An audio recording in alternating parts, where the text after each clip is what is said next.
Stan, welcome back to the show. I know you had last week off, so I'm sure you got a whole lot to get into. What's going on? Well, a few things. I'm just fighting a hoarse throat from this stupid wog that's floating around. So forgive me if I get a bit crackly during the show.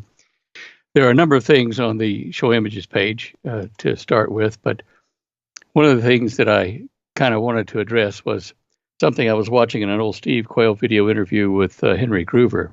And I noticed that when Henry Groover prayed to heal either something on his body or a child's body or, a friend, that it worked well, very well. And he would use the blood of Christ, he'd say, claim the blood of Christ, not Jesus, but blood of Christ. I don't know if that makes a difference, but it points to the Messiah of mankind when you make that prayer for healing. So I just thought I'd pass that on. It was a small detail, but I'm always looking for ways to refine prayer. Just thought I'd share that with the listeners. We are getting so close to the beginning of the tribulation period. One of your listeners, Maria Caneas, and I have been researching Jared Kushner, and he's now moved to the top 3 spot of my suspect list for Antichrist and or false prophet. You can see that if you get to my show images page and go down to slide 13. Yeah, 13. And click on that. You'll see the changes I've added today. There's just a lot about him. I found out that Jared Kushner has a tribe of Dan possible link. Now, the Antichrist is supposed to leap out of Bashan, which is the Golan Heights. And when you look at the translations, I still haven't got this whole report up for the website yet because it's quite an involved report. But when you look at the verse that says that and translate it into the ancient Hebrew, from Hebrew to English, you see that it's like a snake that bites at the back quarters or the back feet of a horse and makes it leap forward like a gazelle. When it says he leaps from Bashan, now he may be causing the Antichrist to leap, and he may be a false prophet. But here's the thing: when I studied to find the Garden of Eden and the 4 rivers, there was one that was supposed to surround the land of Cush, and everybody thought it was Cush, and in Hebrew it's Kush, which is the Asian Cush, which was ancient, which is now Iran, kind of. And between Iran and the Golan Heights in Israel is a desert going through, Iraq and some other countries there. But when the tribe of Dan was formed, originally it was down on the west coast of Israel. And then they got so big, they moved up into the northern parts of Israel. In the northern tip of it was in the Golan Heights, which was part of the Assyrian Empire at the time. Now, if a member of the tribe of Dan were born there, he would be an Assyrian in the tribe of Dan, located in the Assyrian Empire. The guy that was the kind of the number 2 architect or the number 1 architect under King Solomon to design and build the Solomon's Temple, Ohiolab was his name. And this guy was from the tribe of Dan, and he was very bright and had all the plans, made all the plans to build Temple of Solomon. So the tribe of Dan had access and may have preserved it until now somewhere the temple plans. Now, where did Kushner get the name? Well, we find at the migration of the tribes of Israel, they would take the name of the place where they lived and make it their last name. And so the Cush members of the tribe of Dan would have been Cushites or Cush, and a Kushner. They also named themselves, their last names, after the trade in the land. And so a Kushner was a furrier in the land of Cush. So if you trace that path right up into Russia, it's where the family of Jared Kushner came from. So I'm pretty sure that I'm tracking Jared Kushner as a Assyrian background from the tribe of Dan. And I'm just stunned by all this. I mean, Maria and I have been finding all kinds of stuff that link him, indirectly to Kabbalism and all kinds of mystery stuff that make him a prime I've seen the candidate. research. I've actually been privy to the research, and I've seen the research findings, and I think that you're not wrong. I mean, look, to interpret the findings, I don't know how to do that. But with respect to the findings, as taking them at face, you're not wrong. Yeah. Well, anyway, people tend to forget, as I mentioned in the show images or in the AntiChrist page, that there are, two beasts in the Revelation 13. There's the first beast, which we assume is the Antichrist. He lives for a short time. He's wounded, whether he's just incapacitated or dead, I don't know. And the second beast is the false prophet.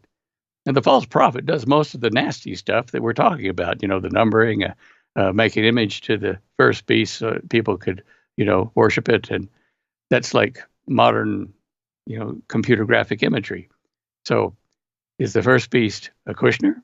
Or is the first beast Mohammed bin Salman? There's a false prophet, the Pope. Those top three are in my pick list at the moment because the Pope is just doing some really weird stuff, evil stuff. And it's really heating up. And if we put all these clues out, we may not be able to just sit here and say, okay, the Antichrist is going to be John Doe, and the false prophet is going to be Mary Smith or whatever.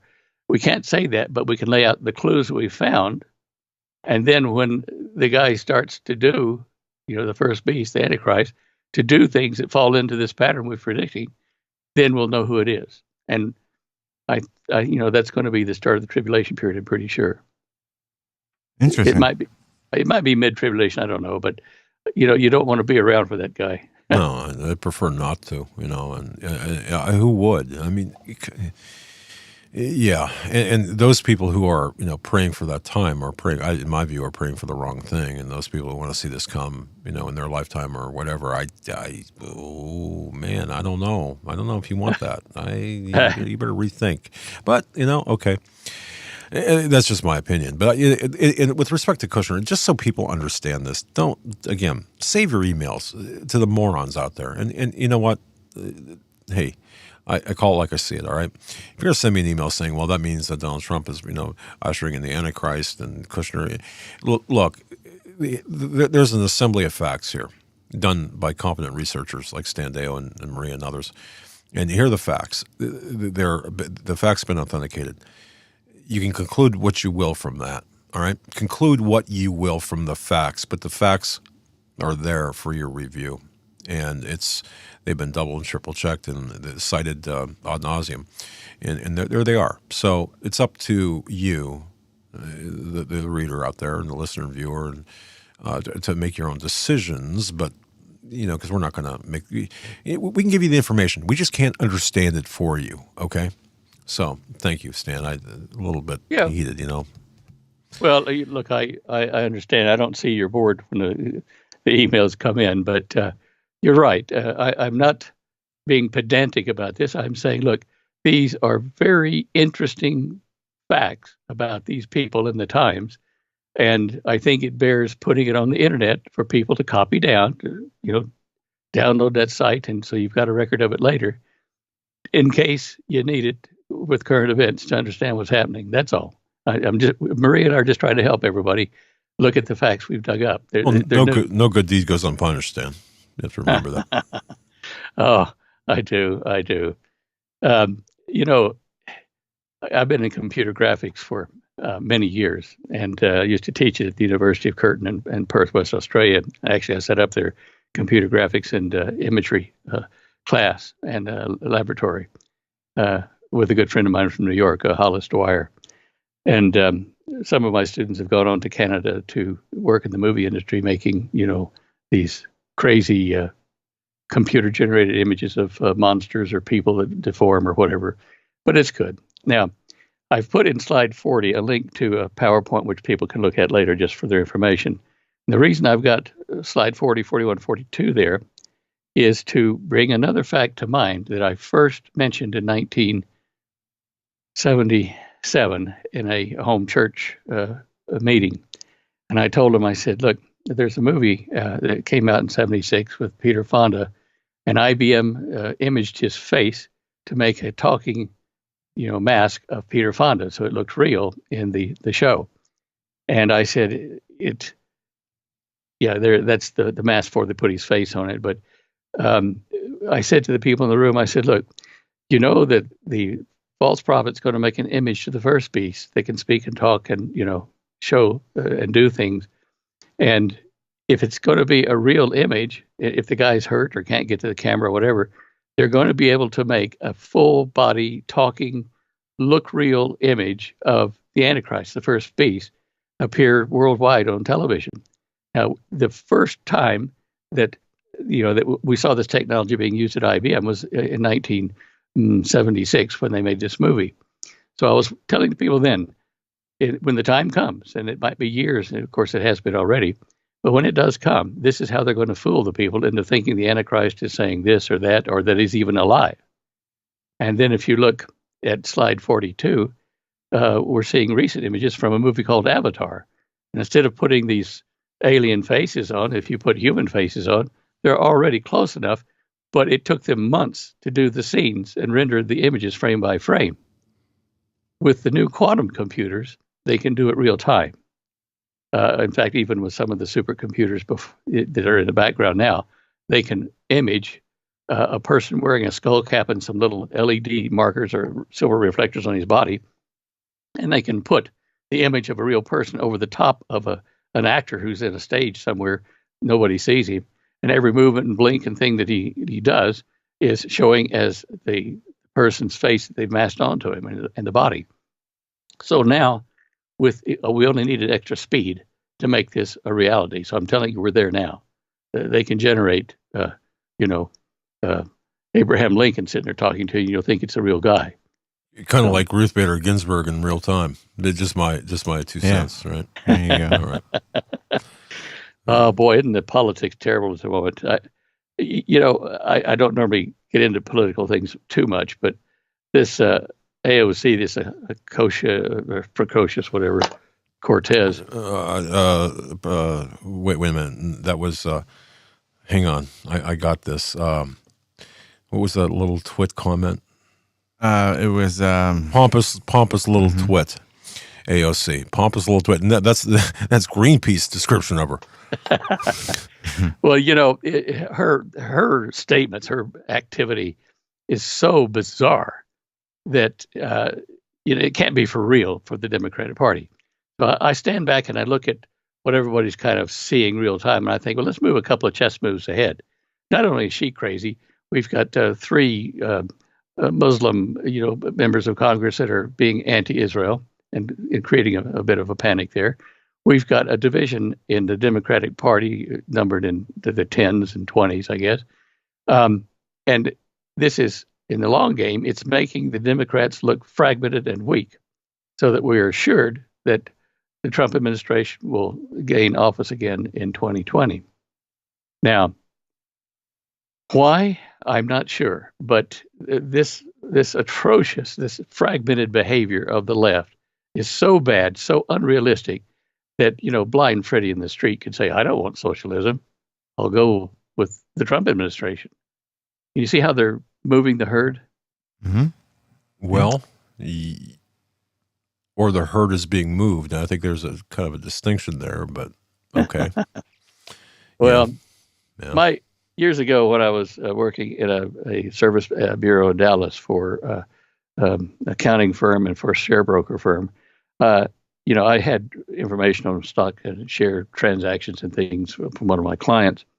And when my secretary would come to me and say, hey, I got a hot tip, buy such and such a stock.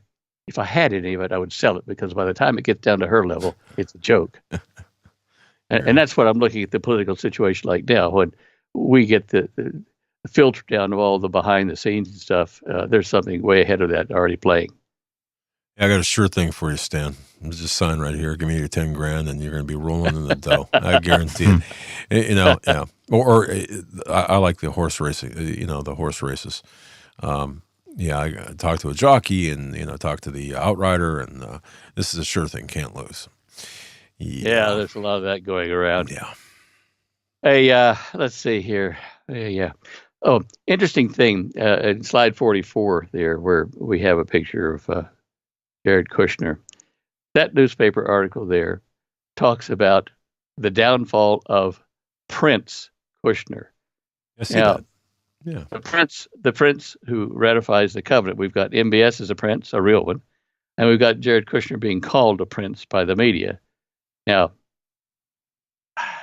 what does it mean? It just seems to be rather unusual to me that the prince part of the Daniel's prophecy could be fulfilled by either one of them, because they're both involved in making this peace treaty in the Middle East. Now, the peace treaty in the Middle East, if you keep, continue to do like we've always done and negotiate over a bargaining table and say to the Palestinians and the Jordanians and everybody, look, let's come to an agreement on how we can bring peace between all of our countries. It'll take forever because, as Hezbollah, as the Palestinians said today, there's no way on earth that we're going to support a peace deal, especially the Trump peace deal in the Middle East. In fact, today there's a threat of war, breaking out of war between the Palestinians and the Israelis. So what happens now? What happens to change the Palestinians' mind? When they start to have war, well, Israel's going to stomp the crud out of them, right? And they're going to throw up their hands and say, help. And the answer is going to come back, well, do you want to make a peace treaty? Let's talk. It's a typical negotiation, going on, but you got to make them want to have a peace treaty. Right now, they think they control it all, but when the war starts and the bombs start to fall, the money gets cut off, they're going to be desperate and they'll listen to a negotiation. And I see this is forming. That would make the Middle East, everybody nervous because Israel has the bomb, lots of them. And Jordan would worry because, they're at odds with Israel at the moment. The Saudis, well, they're pretty friendly with the Israelis, at the moment. It's kind of a temporary thing, I'm sure. But the Syrians, the Iranians, everybody would want peace, calm down Israel, and don't use any nukes. So I can see this as the major playing card in the negotiation of the Middle East peace. And of course, it is a Jared Kushner kind of Trump alliance with Mohammed bin Salman to bring peace treaty to the Middle East. So the art of the deal. You move the pieces where you can. Pretty compelling to think about here. Well, you know me. Look, I don't look at the things as just what's happening right now. I try to look a couple of chess moves ahead and see what the real game is. Not that it does much good, but it keeps me entertained. In a sense, being forewarned is forearmed, I suppose, as the saying goes. But yeah, I think our levels of understanding in this realm will continue to increase as we get closer to that event horizon. And I think knowing this, and even if it's not, knowing this information is helpful because we at some point in the future, near term, far term, we could put together something might click and say, wait a minute, now we know what's going on here, or have a good idea and act in the position of authority, or at least intellectual, armaments to make a decision as to what's really taking place before us. Look, what I'm discussing here, you don't even have to have biblical prophecy under your belt to analyze the movements in the Middle East. Mm-hmm. You can do it from a secular viewpoint, and this, so people shouldn't be able to argue with that. Just to say, well, that's an interesting scenario. Maybe it will happen. A hypothesis. So I hope people don't get irritated by that. It's just looking at what is shaping up in a potential war zone. And it's a shame that you even have to justify the research when you put it out there to even or have 55 disclaimers when you do this. It's kind of like people don't eat the packet, don't eat the silica gel packet that's in the Rice Krispies or whatever, or in the box. It's not for internal consumption. It's sad that you've got to actually do that, but it's okay. I get it. All right. Yeah. Good stuff. Now, you've looked at my show images page. Anything there strike your fancy first? Where to start? The lip lock by the Pope, which you already addressed, or what I look like, or what I thought was a lip lock. You already addressed that, but the part that we didn't talk about was the fact that no mention of Jesus in the peace declaration documents, and kind of this merging, this one world religion, starting with the Pope. I think that's pretty compelling in the whole process. And there it is right there. I'm not sure what that is. I don't know. Are they playing, are they rubbing noses? What are they doing? No, that's the kiss of brotherhood, joining the faith. If you read the article, the intro was too long to put that block there, but click on it and go look at the article, and you'll see what I was warning people about 1978. 1978, because I came across a Vatican publication, a brochure in color, inviting people of all faiths, including Islam, to a global multi-faith meeting, conference. And every year they were holding this in some place in the world since 1978. And here we are at the completion of this. It's not just this Pope, it's the Vatican all the way through. And they wanted to bring the Muslims and the Catholic Church together into a one world religion so they could compromise and bring peace to the earth so there wouldn't be religious wars. And, this Pope, he is just so disappointing to me, my Catholic friends. He's just wrong, some of the stuff he's doing and allowing to happen. I wonder how long they're going to let him stay in office. But anyway. Well, I think it's to the benefit of the globalists to let him stay in office, and geopolitical / religious realm. They coexist. The lie that coexist is a thing. Hey, why not Satanism? Why not Wicca? Why not? Let's bring them all in. You'll get there. Don't worry. Yeah, don't rush it. Well, yeah, and that's the thing, because you cannot have two competing or antithetical doctrines under the same roof. It just doesn't work. You can't force fit it. As much as people want to do that, the reality is you can't do it. Or at least you can't make sense while doing it. I guess if you're a complete idiot, I suppose that at some level that maybe you could do it, but not really. Here's another thing. You know how they talk in the scriptures during the tribulation that the Antichrist or the false prophet, one of them, is going to behead Christians for their faith. Yeah. Well, beheading is normally an Islamic factor in the Middle East. They do that. The Saudis do a lot of it. And so when you join Catholicism with Islam, in this photo here, then you could have a European Antichrist, for that matter, who would institute beheading because of the joined faith, to punish the people that don't go along with the world religion form there. We know that there's going to be a world religion, and it'll probably be centered primarily in the Vatican, I think, which might mean that it's another player other than the Pope. But again, these are things to roll around in your mind, because it doesn't have to be a Saudi or a Middle Easterner that uses beheading. It could be the Pope now, because he's joined with the faith of Islam into this world religion, which could certainly use the beheading as a deterrent. Gives you the warm fuzzies, doesn't it? Not really. Yeah. All right. Not a place to be. No, not at all. I'm looking at your show images page here. What's happening? Just curious in terms of, not necessarily from the show images page, but how are we looking with the sun and the goings on there? Are we still looking at some? Yeah, there's a little bit of a puzzle going on in the physics community about the sun, among other things in the solar system. But slide 43 and 45, I have a graph showing the increase in cosmic ray bombardment on the Earth over the last few years, and it's increasing. And also looking at the sunspot activity in slide 45. Sorry, what were you going to say? No. By the way, your slides for our presentation are not numbered. They're at least not on our browser. Just refresh. Oh, okay. Yeah. Silly me.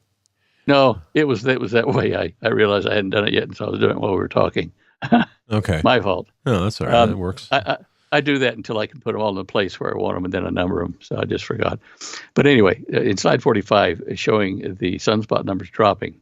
There's a debate saying, are we going into a Maunder minimum, a very cold period where it'll be so cold on the planet that, like the River Thames froze over in the late 1500s due to the lack of sunspots? Well, we certainly are seeing the numbers of sunspots drop where we're having a month at a time with no sunspots. But this is the lower part of the cycle, and you think, well, that's normal. Where it goes from here, we don't know. But there is a concerning thing in this low sunspot period that the sun is opening up large cavernous openings in the surface of the sun, and it's letting out streams of solar wind, super solar wind, and if we get an EMP out of that, which we could, it could be Earth directed, and that famous EMP strike from the sun could wipe out the side of the planet and maybe all the planet's electronics in a short burst of a few hours from that. And we've been seeing more G1 type solar magnetic storms hit us in the last couple of months than normal for this period. So there's arguments or discussions, shall I say, about whether the sun is entering a new phase of its life cycle and is going to start throwing off maybe clouds of dust or debris around it at some point, like prophecy indicates. There will be a cloud of dust around the sun, dimming the output until it blows that cloud out through the solar system, and then we'll have a brighter sun. I don't do well without power. I'll just say that. So, Well, look, I suspect that regardless of how much we prepare our communities, that we are going to get in trouble with power supplies, electric power. And it's going to be isolated places around the globe that have power, some nuclear. Well, yeah, there's a kind of nuclear reactor now made that it's not those big buildings. It's a miniature one that's in various places around the planet now. Those kind of things will be able to supply power for small communities. Solar power would probably work if your panels aren't zapped in that first burst of light. You could make, a charged antenna like I've been talking about and put it up after all that. And convert that to electricity, but you might have to make some little electrostatic motors with some copper wire and formers and things, but you could do it. It'll be a slow process to get the electricity back up to the levels we've got now. But you certainly don't want to lose what the electricity drives. That's why our EMP Shield is becoming so incredibly popular. I mean, we're pushing to keep up with the demand at the moment until our new equipment gets in to manufacture thousands of them. People are, believe it or not, starting to wake up after we've been telling them for a year and a half. Can you believe that? Yeah, I can. Yeah. It's a sad thing, but I'm glad this is happening. And by the way, folks, on the screen, EMP Shield, the future of EMP defense technology. Shop now and use, of course, Hagman, I think, as the coupon code. So we just get a little bump for it. So, but it's we need to be paying attention to this. And I've seen comments too. Well, wait a minute. What do you plug into? If you save your own stuff and, really, do we even have to go there? Okay.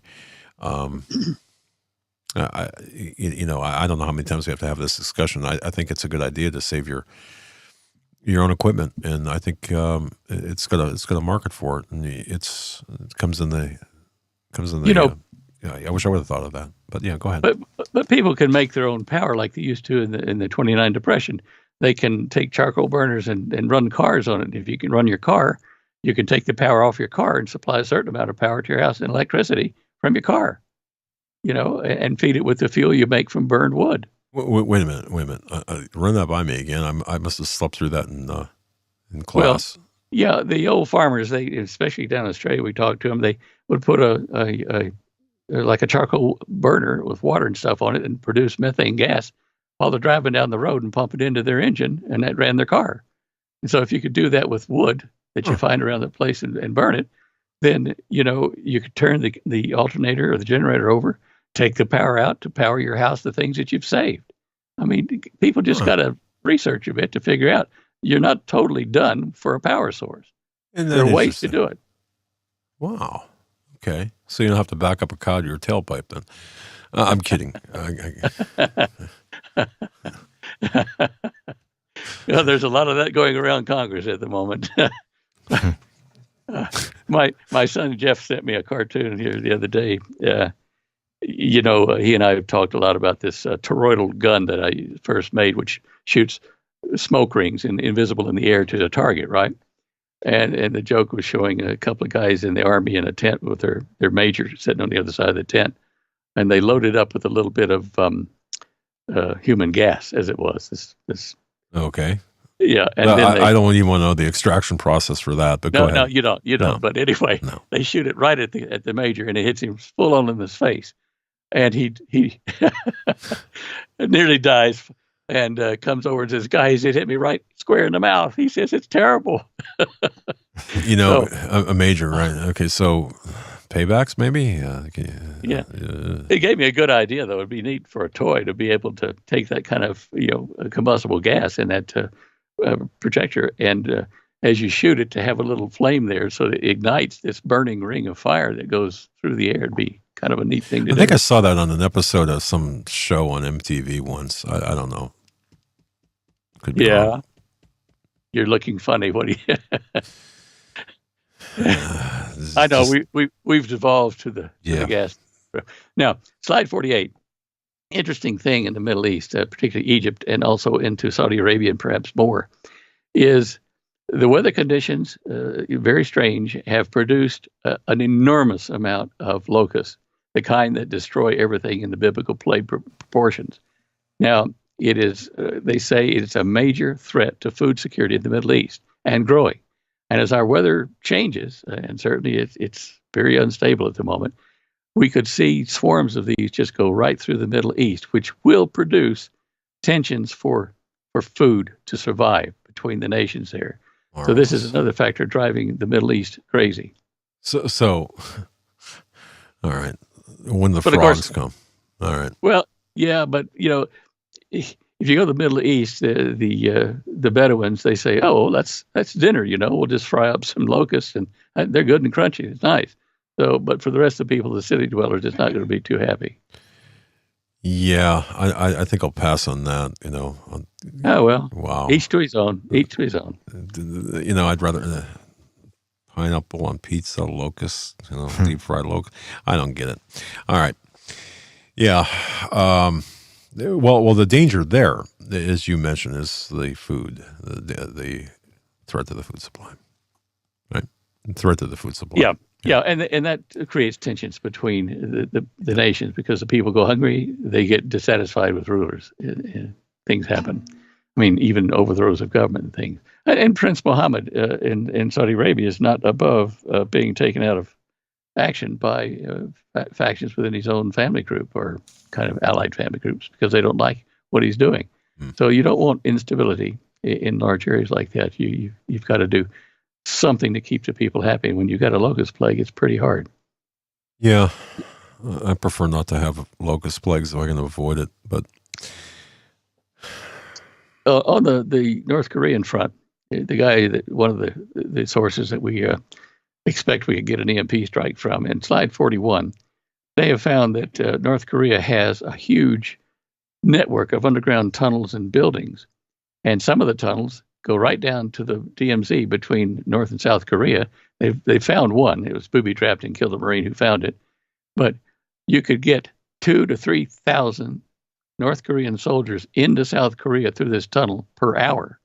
I mean, that's huge troop movements, and they have got facilities for civilians to get into to survive, a nuclear attack on the country and still be functional. The extent of their underground tunnels is not fully known, as far as I know from the DoD, because they've camouflaged them so well and gone into strata, and geology, that it's hard to pick from orbit.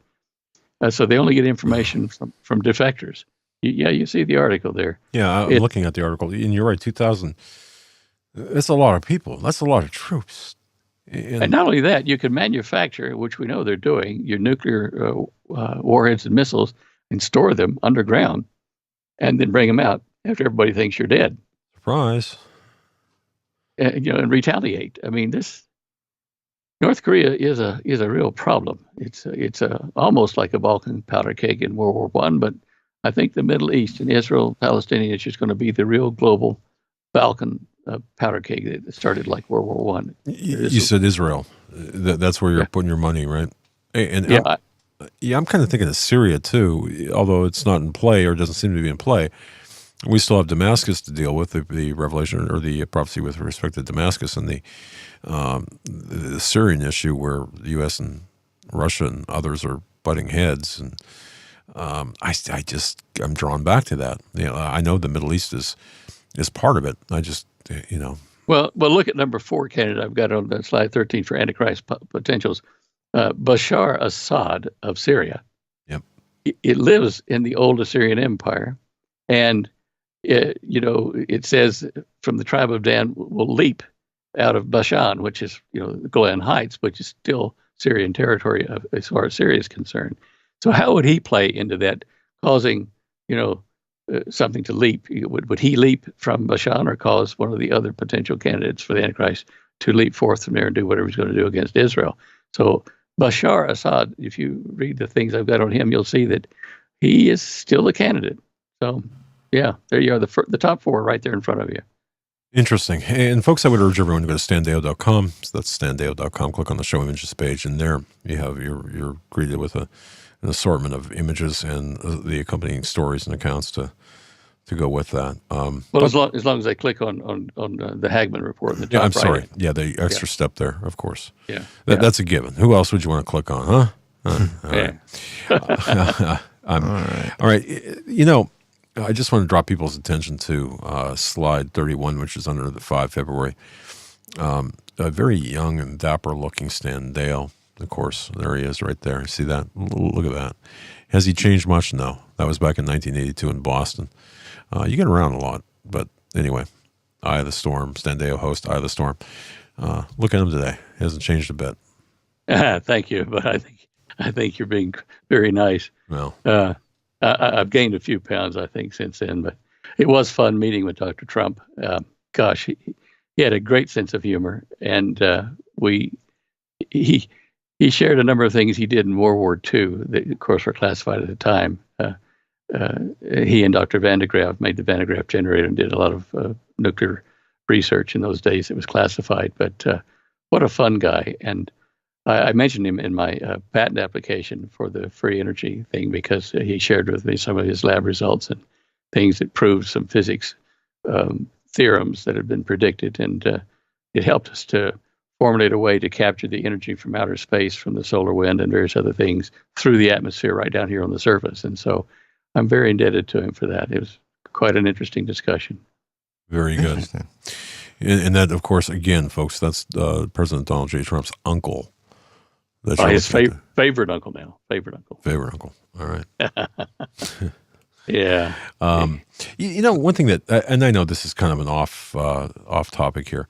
You have a link to Is Genesis History, the right under that permanent links. It's one of your permanent links. Right under that is Genesis History, and then of course more about Genesis.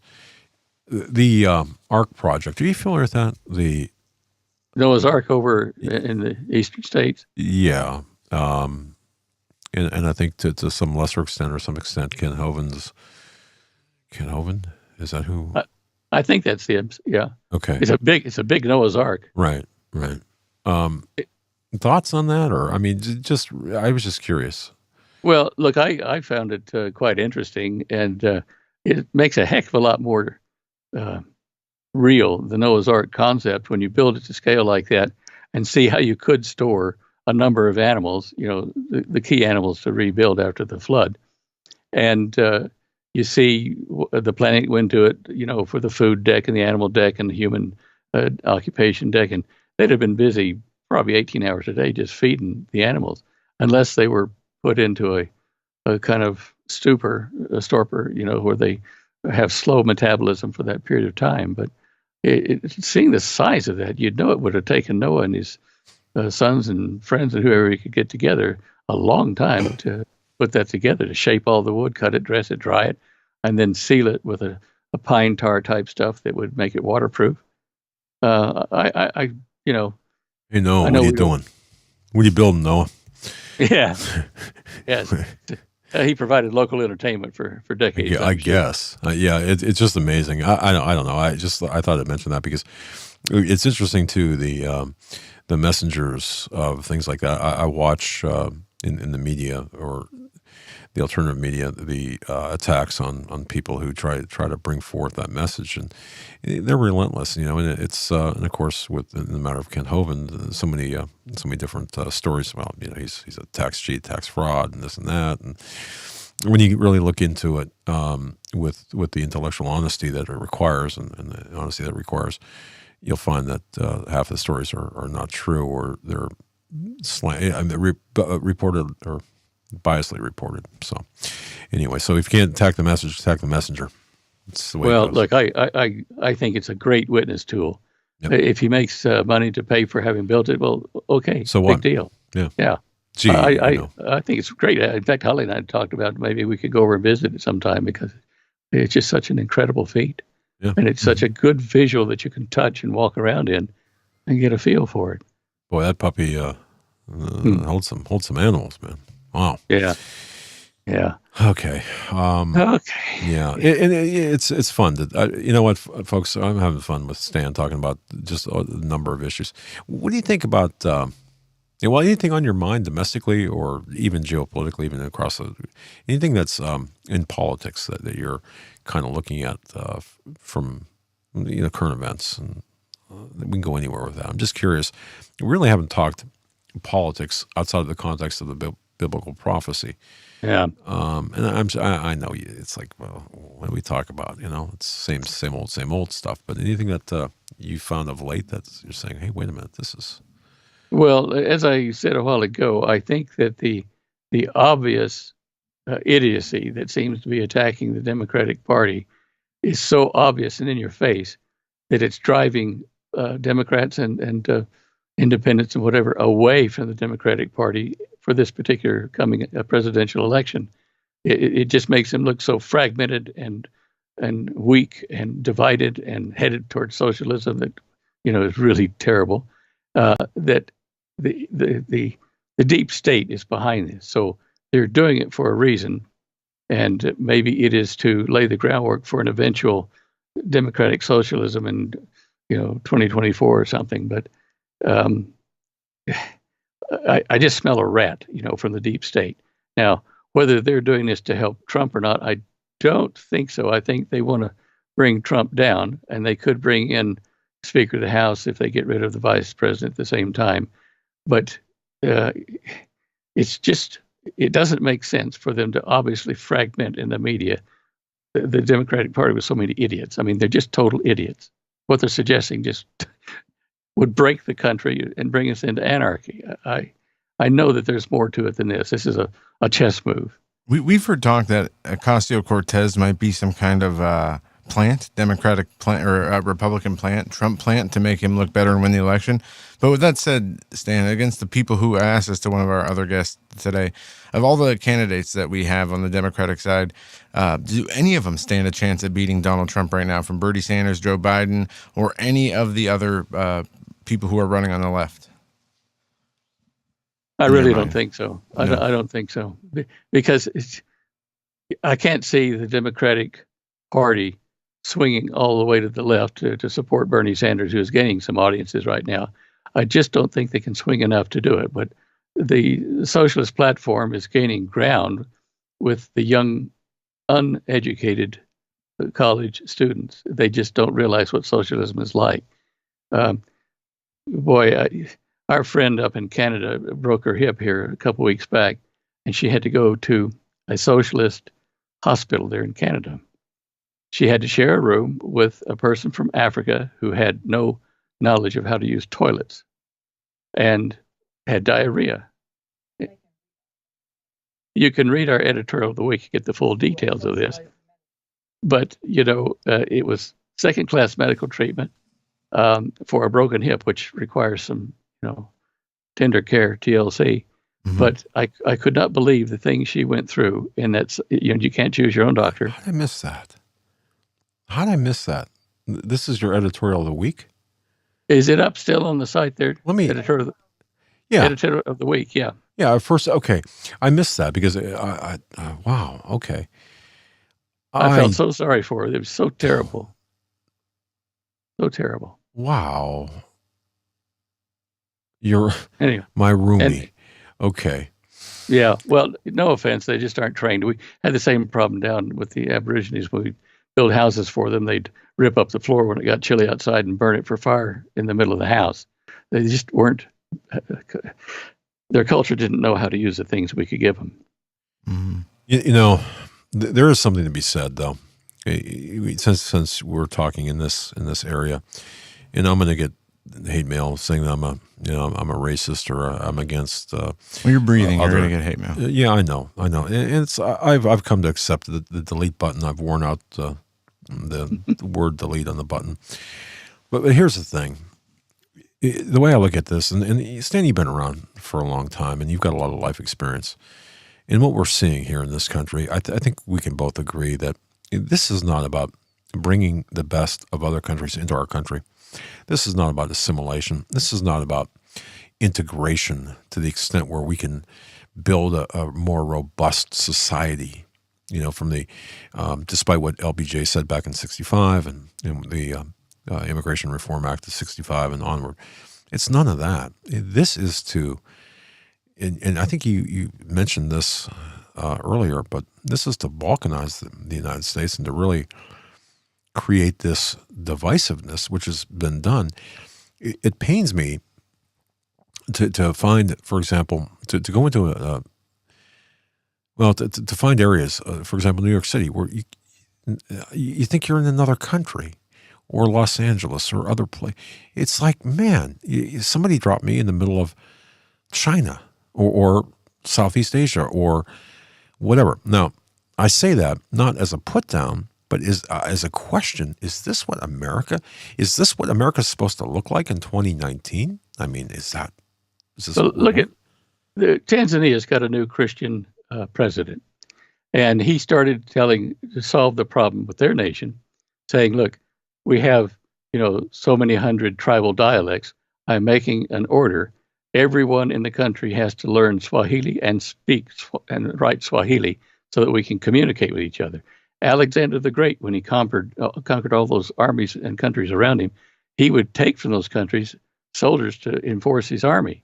And he made them all learn what he generated was Koine, short form Greek, so that he could communicate to them, give them orders, and get information back that they could all understand. Now here we are in a modern Babylon, America. It's sought by all for its precious things. And we don't have a wall to protect Babylon. And Babylon, had many languages. And the many languages, without one common language, creates fractures, division in the country where people can't even communicate with each other. And so this is not right. When people become a citizen of the United States, they should have been forced to pass an English test at some point in time. They have to learn to speak the language to deal with all the other Americans. That's what it was all about. It was a new thing. You're not coming from your country and turning us into what you left because you left because it wasn't too good. And we failed there. And we failed to keep the borders up, to hold back people and bring them in through an orderly process and train them, educate them so that they're part of the fabric of the original American population. Yeah, that's very well said. And that's kind of what he said. How's that? What he said. Well, blame it on me. Yeah. Well, no, I think that's pretty well spoken. I think he did very articulate. And America right now, we've been forced into this us versus them mentality, and I think it is a tactic of the socialist communist left, and they say what you will, and part of the Republican establishment as well, or rhinos or whatever you want to call them. But ultimately, they're all globalists and borderless worlds, borderless society, and enforced integration to the extent that we suffer as a nation. I joked the other day. I got to tell you this, Stan, real quick. I know that I'm burning up time, but I don't mean to. But our refrigerator fan went out, and look, I'm the kind of guy. If I want a refrigerator, Stan, I'd much rather put a block of ice, underneath than have my refrigerator talk to me. Okay, I don't need that. Yeah. Okay, so anyway, I don't know. My wife, she bought this thing. It was on sale, half off, and then another 20. We got it for, I don't know, it was like the $3,000 thing that we got for $700 like 3 years ago or some weird thing. Okay. And plus it was interest free for 6 months. You can make payment. Anyway, so the fan went out. It's like a week and a half ago. The fan went out. And apparently that's a pretty important part. Well, the company that backs us, they're, you know what? I'm going to say the name. It's A&E Appliance Service. Okay. Folks, you ever call the 800 number for that place? Let me tell you where you go. A call center in the Philippines, answered by someone who can't speak English named Roger, who takes your appointment and schedules you, but doesn't tell the American U.S. dispatch. So here I am in the United States calling the Philippines to have somebody in the United States to fix my refrigerator. But let me explain this. I don't take this well. By the time the repair guy ultimately showed up after 2 missed appointments, I was waiting for him. And I was not a happy camper. I don't know why I told you that, Stan, except to get it off my chest, but it was just a hassle. You know, really, when did we start doing all this? When did this become norm? Did your fridge actually talk to you? There's some of them that do. No, it wasn't that high class of a refrigerator. It was just, you know, I made that up, and it was just, I don't want my refrigerator to be connected to the internet. I just don't want it to, yeah, not that I have one, but I just don't want it to, just like, you know what? I don't want my car to tell me things like ding, or give me the old 70s cars. You know, I don't want things that ding and bing and bang and tell me flash, and I don't want to be told to put on my seatbelt. I don't want to be told to, you know, hey, whatever it might be. Yeah. It's just, I mean, you know what? I'm born in the wrong century or wrong decade or something. I don't know if you're this old, but when I was a young fella, we had blocks of ice in Granddad's house under an ice box, which was a refrigerator, exactly. Yep. And we would put straw down there, and the iceman would come in with his calipers and take out a cube of ice, a big one, and shove it in there every few days, and that would keep our milk and things like that cool. Yep. My great aunt had one of those, and it was at the very end of the very end. But I remember that, and they actually cut ice off the bay. Yeah, it's a long time ago, but yeah. I know. People are going to probably be wishing they had a lot of this old knowledge from our elders to survive in what's coming. Yeah, we can wax nostalgic, but maybe it's good to do so because we might be back there given the possibilities. Yeah, well, fortunately, we have enough cultural knowledge, of technology and pieces laying around that some of the brighter sparks in the community can learn to adapt and make a hybrid of the old days and what we lost, and somewhere in between you can have power and cooling and air. And you can in the dark you can search it on the internet as you have no power. Yeah, right. Yeah, well, we've got Encyclopedia Britannica, the printed kind that runs for volumes. Why? To help us reconstruct. I mean, a plan ahead. And that's the thing. About my refrigerator, the guy had the iPad. He put in this code, and I don't know to figure this out. And it took him 15 minutes. I just handed him the schematics from the documentation I got because I kept it. I said, "Would these help you?" Oh, well, thanks. The basic instruction manual, if you will, along with the parts catalog. It was something very simple, but printed out. So, I get that, and I think that people need to stock, and that's something we forget about. We need to maybe have a printed library of things that, will get you through the times if they come, or you have to read it by candlelight, but nonetheless, you're better off. One of the most important things is to be able to get fresh water. That's to keep you alive, and then food after that, and then, temperature control if you're in a very frigid or very hot place. Your biological necessities are high priority, but then after that, once you get control of that, it's when you start to build a new kind of community on a kind of lower technology. But you got to have those things. Yes, you do. Yes, well, you do. Wow. Dan, we got about 2 minutes left. Anything that we didn't get into you want to touch on? Yeah, now we ask you. Yeah. Slide 53, Israeli activists call for synagogue on the Temple Mount. It's because the Muslim guard duty up there, they tried to set up another synagogue, another mosque over near the Golden Gate, and this was not allowed, and so they've been told to remove it by the Israeli government. And the fact that the Israelis are demanding now, the people rather than the government, to put a synagogue on the Temple Mount is putting more pressure on the community there to allow Israel to make that smaller temple, to God, which is the Solomon's temple. And they're going to put it there right near the Golden Gate. I'm pretty sure there's a place. And I've been looking, I didn't put this up on the website, but I've been looking at 1854 maps made of the Temple Mount and looking at the contour lines to see where the thrashing floor would have been. It wouldn't have been up on the top where they've got the Dome of the Rock. It would have been on a flatter area to the north of the Temple Mount, which is kind of gardens and stuff now. And I believe that's where the original Temple of Solomon could have been. There are two locations, obviously, but I think that's better than the one outside the wall down near the stables.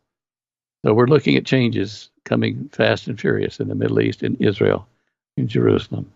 Wow. Fascinating. I'm looking at that. Wow. The plans go back to 1854, you said? Yeah. Let's see. What was his name? Have I got it anywhere there? I don't know that No, I didn't put it there. Let me just check real quick in my folders here. Let's see. That one is not the right one. Okay. I'm hurrying. I know we're running out of time. Yeah. Yeah, it was, there it is. I see it now. It was made by Charles Wilson and Charles Warren in 1864. Okay. And they labeled those. Look it up, Temple Mount. Okay, that's the sign. All right. Well, thank you, Stan. Very interesting indeed.